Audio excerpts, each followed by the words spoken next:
ಯಲಹಂಕದ ನಾಗೇನಹಳ್ಳಿಯ MLA martial arts ಮತ್ತು fitness academy ವತಿಯಿಂದ ಶಿವಮೊಗ್ಗದಲ್ಲಿ ನಡೆದ ಅಂತಾರಾಷ್ಟ್ರೀಯ ಕರಾಟೆ ಚಾಂಪಿಯನ್ಶಿಪ್ನಲ್ಲಿ ಭಾಗವಹಿಸಿದ ಮಕ್ಕಳು ಚಿನ್ನ, ಬೆಳ್ಳಿ, ಕಂಚಿನ 9 ಪದಕಗಳನ್ನು ಗಳಿಸಿ ಅಪಾರ ಕೀರ್ತಿ ಮತ್ತು ಮೆಚ್ಚುಗೆಯನ್ನು ಪಡೆದಿದ್ದಾರೆ. ಸಂಸ್ಥಾಪಕರು ಹಾಗೂ ಕೋಚ್ ಆದಂತಹ ಮಾಲ್ತೇಶ್ ಮಕ್ಕಳಿಗೆ ತರಬೇತಿ ನೀಡುತ್ತಾ ಬಂದದ್ದು. ಇವರು ಈ ಮುಂಚೆ ಭಾರತೀಯ ಸೇನೆಯಲ್ಲಿ ಸೇವೆ ಸಲ್ಲಿಸಿ ಉನ್ನತ ಹೆಸರನ್ನು ಗಳಿಸಿದ್ದಾರೆ. ಈ ಮೂಲಕ ತನ್ನ ಕೌಶಲ್ಯವನ್ನು ಹಂಚುವ ಅಭಿಲಾಷೆ ಹೊಂದಿದ್ದು ಉತ್ತಮ ರೀತಿಯಲ್ಲಿ ಕರ್ತವ್ಯ ನಿರ್ವಹಿಸುತ್ತಾ ಬಂದಿದ್ದಾರೆ.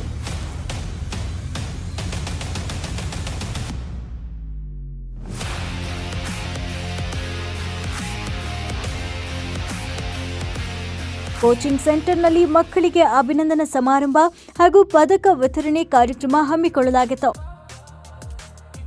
ಅತಿಥಿಗಳಾಗಿ ಸುವರ್ಣ ಕರ್ನಾಟಕ ಜನಶಕ್ತಿ ವೇದಿಕೆಯ ಸಂಸ್ಥಾಪಕ ರಾಜ್ಯಾಧ್ಯಕ್ಷರಾದ ನಾಗೇನಹಳ್ಳಿ ಕೃಷ್ಣಮೂರ್ತಿ ಭಾಗವಹಿಸಿದ್ದು, ಅಲ್ಲಿನ ಮಕ್ಕಳ ಸಾಧನೆ ಕುರಿತು ಶ್ಲಾಘನೆ ವ್ಯಕ್ತಪಡಿಸಿದರು. ಪೋಷಕರು ಇಂತಹ ಕೌಶಲ್ಯಗಳಿಗೆ ಪ್ರೋತ್ಸಾಹ ನೀಡುವ ಮುಖೇನ ಮಕ್ಕಳಿಗೆ ಪ್ರೋತ್ಸಾಹಿಸಬೇಕು. ಮಕ್ಕಳು ಕೂಡ ಉನ್ನತ ತರಬೇತಿ ಪಡೆದು ಹಂತ ಹಂತವಾಗಿ ಸಾಧನೆ ಮಾಡುವಂತೆ ಹುರಿದುಂಬಿಸಿದರು.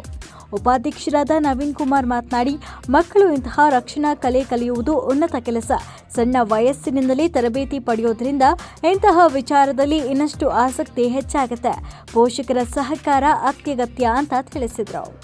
ಕಾಮಿಡಿ ಕಿಲಾಡಿಗಳು ಖ್ಯಾತಿಯ ಲೋಕೇಶ್ ಕೂಡ ಕಾರ್ಯಕ್ರಮದಲ್ಲಿ ಭಾಗಿಯಾಗಿದ್ದು, ಮಕ್ಕಳ ಸ್ವ ಅಭಿರುಚಿ, ಆಸಕ್ತಿ ಬಗ್ಗೆ ಪ್ರೋತ್ಸಾಹ ನೀಡುವಂತಾಗಬೇಕು. ಶಿಕ್ಷಣದ ಜೊತೆ ಪಠ್ಯೇತರ ಚಟುವಟಿಕೆ ಅಗತ್ಯ. ಕಲೆ ಯಾರ ಸ್ವತ್ತಲ್ಲ, ಹಾಗಾಗಿ ಎಲ್ಲರೂ ಸದುಪಯೋಗ ಪಡಿಸಿಕೊಳ್ಬೇಕು ಅಂತ ತಿಳಿಸಿದರು. ನಮ್ಮ ಎನ್ಕರೇಜ್ ಒಂದು ಭಾಗಮ್ಮ, ಅವರನ್ನು ನೋಡಿದಾಗ ನಾನು ಸ್ಫೂರ್ತಿ ಆಗ್ತೀನಿ. ಅವರು ದೇಶದ ಒಂದು 20-25 ವರ್ಷಗಳ ಕಾಲ ದೇಶ ಸೇವೆ ಮಾಡಿದ್ದಾರೆ. ಜೊತೆಗೆ ಸುಮ್ಮನೆ ಕೂತಿಲ್ಲ, ಈ ಸಮಾಜಕ್ಕೆ ಮತ್ತು ಯುವ ಶಕ್ತಿಯನ್ನು ಜಾಗೃತಿಗೊಳಿಸ್ತಾ ಇದ್ದಾರೆ. ಇವತ್ತು ನಮ್ಮ ಬ್ರದರ್ ಮಗನೂ ಕೂಡ ಇದ್ದಾನೆ, ಚಿಕ್ಕವನು, ಮೊದಲೆಲ್ಲ ಅಳ್ತಾ ಕೂತ್ಕೊತಿದ್ದ ಮನೆಯಲ್ಲಿ. ಇವತ್ತು ಅವನು ನೋಡಿದಾಗ ಎಷ್ಟು ಸ್ಫೂರ್ತಿ ಆಗುತ್ತೆ ಅಂದರೆ, ನಮಗೆಲ್ಲ ಆ ವಯಸ್ಸಲ್ಲಿ ಮಕ್ಕಳಲ್ಲಿ ಏನೂ ಗೊತ್ತಿರಲಿಲ್ಲ. ಅಂಥ ಒಂದು ಶಿಕ್ಷಣದ ಸಂಸ್ಥೆ ಅಂತ ಹೇಳ್ಬೋದು ಇದು. ಎಲ್ಲೋ ಒಂದು ಕಡೆ ಮಕ್ಕಳಿಗೆ ದೇಶದ ಆಸ್ತಿಯಾಗಿ ರೂಪಿಸ್ತಾ ಇದ್ದಾರೆ ನಮ್ಮ ಮಾಲ್ತೇಶ್ ಅವರು. ಧರ್ಮಪತ್ನಿ ಕೂಡ ಅವ್ರ ಜೊತೆಲಿ ಸೇರಿ 100 ಜನ ಮಕ್ಕಳಿಗೆ ಒಂದು ಸ್ಫೂರ್ತಿಯಾಗಿ ಆ ಒಂದು ಕರಾಟೆ ಕ್ಲಾಸನ್ನು ಮಾಡಿ ಮತ್ತು ಬೆಳಗ್ಗೆ 4 ಗಂಟೆಯಿಂದ ರಾತ್ರಿ 12 ಗಂಟೆವರೆಗೂ ಕೆಲಸ ಮಾಡ್ತಾರೆ. ಅವ್ರು ಏನು ದೇಶ ಸೇವೆ ಮಾಡೋದು, ಆ ಜೊತೆ ಇವತ್ತು ನಾಡಿನ ಸೇವೆ ಮಾಡ್ತಾರೆ. ಜೊತೆ ಒಂದು ಖುಷಿ ಅಂದರೆ ನಮ್ಮೊಂದಿಗೆ ಕನ್ನಡದ ಕೆಲಸಗಳಲ್ಲಿ ಕೂಡ ಭಾಗಿಯಾಗ್ತಾರೆ. ಅದು ಭಾಳ ಹೆಮ್ಮೆ ಆಗುತ್ತೆ ನನಗೆ. ಅಂಥ ಒಬ್ಬ ವ್ಯಕ್ತಿ ಜೊತೆಯಲ್ಲಿ ನಾವು ಇಂಥ ಒಂದು ಕಾರ್ಯಕ್ರಮದಲ್ಲಿ ಭಾಗಿಯಾಗಿದ್ದು ಕೂಡ ಹೆಮ್ಮೆ ಆಗುತ್ತೆ. ಆಮೇಲೆ ನಿಜವಾಗ್ಲೂ ಭಾಳ ಖುಷಿ ಆಗ್ತದೆ. ಈ ಒಂದು ಅಕಾಡೆಮಿ ವರ್ಕಿಂಗ್ ಗುಡ್, ಇದೇ ರಿಸಲ್ಟ್. ಇವತ್ತು ಏನು ಮಾಡಿದ್ದಾರೆ, ಅವ್ರು ಪ್ರಶಸ್ತಿಗಳು ತೊಗೊಂಡಿದ್ದಾರೆ, ಅದೇ ರಿಸಲ್ಟ್. ಮಕ್ಕಳಿಗೆ ಕೂಲಿ ಕೆಲಸಕ್ಕೆ ಕಳಿಸ್ದಂಗೆ ಬ್ಯಾಗ್ಗಳನ್ನ ಹೊರಗಳು ಹಾಕ್ಬಿಟ್ಟು ಶಾಲೆಗಳಿಗೆ ಕಳಿಸ್ತಾ ಇದ್ದೀವಿ ನಾವು. ಆ ಒಂದು ನಾವು ಪಡ್ಕೊಂಡ ಇವಾಗ ಸರ್ಗಳಿಲ್ಲಿದ್ದಾರೆ, ಇವ್ರಿಗೆ ಶಿಕ್ಷಕರು ಯಾರ್ಯಾರಿದ್ರು ಅವರೆಲ್ಲ ನೆನಪಿರ್ತಾರೆ. ಈಗ ಏನು ಶಿಕ್ಷಣಗಳು ಸಿಗ್ತವೆ, ಅವ್ರ ಟೀಚರ್ಗಳು ನೆನಪಾಗಲ್ಲ. ಯಾಕೆಂದರೆ ನಾವು ತೊಗೊಂಡಿದ್ದಂಥ ಎಜುಕೇಷನ್ ಇತ್ತಲ್ಲ, ಅವ್ರು ಸಖತ್ತು ಓದಿದ್ರು. ನಮಗೆ ಹೂವನ್ನು ಮಾರುತ್ತಾ ಹೂವಾಡಾಗಿತ್ತು ಹಾಡುತ್ತಾ ಬರ್ತಿದ್ದಳು ಇವಾಗಲೂ ನೆನಪಿದೆ. 3 ಮೀನುಗಳನ್ನು ಪದ್ಯನೋ ಪಾಠಗಳು ನೆನಪಿದ್ದಾವೆ.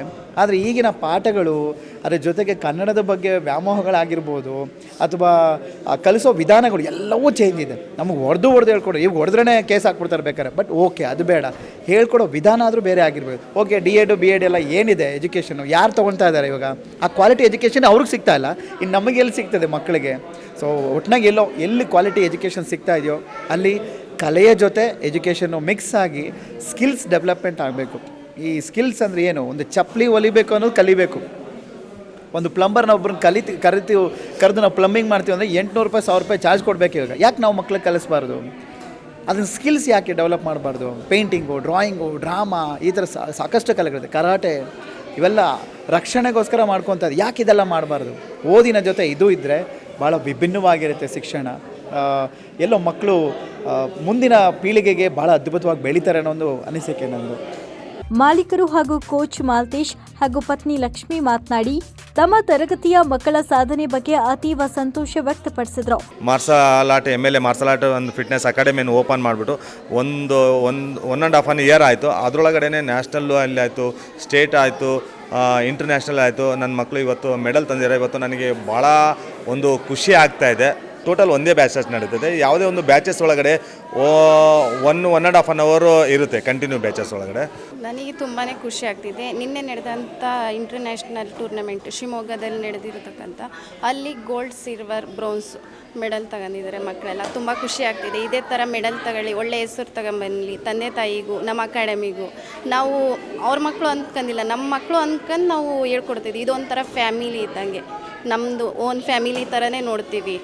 ಇದೇ ಸಂದರ್ಭದಲ್ಲಿ ಪೋಷಕರು ತಮ್ಮ ಅನಿಸಿಕೆಗಳನ್ನು ಹಂಚಿಕೊಂಡ್ರು.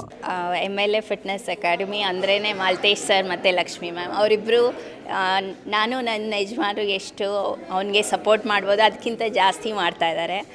ಒಳ್ಳೆ ಗುರು ಆಗಿ, ಒಳ್ಳೆ ಮೆಂಟರ್ ಆಗಿ ನಾವು ಏನೇನೋ ಸಾಧನೆ ಮಾಡ್ಬೋದು ಅಂತ ಅವನಿಗೆ ಈ ವರ್ಷದಲ್ಲಿ ಅವ್ನ ಟೀನೇಜ್ ಇವಾಗ ಎಂಟರ್ ಆಗ್ತಾ ಇದ್ದಾನೆ.